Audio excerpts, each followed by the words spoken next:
Il Consiglio del Parco Archeologico Valle dei Templi ha discusso una revisione del regolamento già esistente per lo sfruttamento ai fini promozionali delle risorse dell'area archeologica, che ha ampliato la platea delle location che possono ospitare eventi promossi a pagamento dai privati e ha aumentato i costi previsti per l'affido delle aree.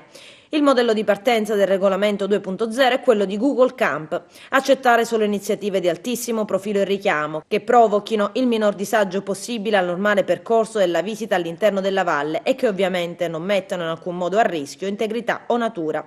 Tutto per venire incontro a nuove richieste registrate nel tempo dai privati. Parliamo nel dettaglio delle aree antistanti templi di Giunione, Ercole, Dioscuri e Zeus. A questo si aggiungerà la possibilità di utilizzare Villa Aurea e Casa Barbadoro, dietro via libera da parte del parco e dopo il pagamento di un robusto cachet. Per esempio, se un grande marchio italiano volesse organizzare sotto il Tempio della Concordia una sfilata di moda, dovrebbe pagare 50.000 euro per una sera, dovendosi fare carico di tutte le spese di organizzazione e gestione, costo che va a diminuire sensibilmente se lo stesso marchio fosse interessato all'area a valle del Tempio di Giunone. Qui per la medesima cosa si andrebbero a pagare solo 25.000 euro.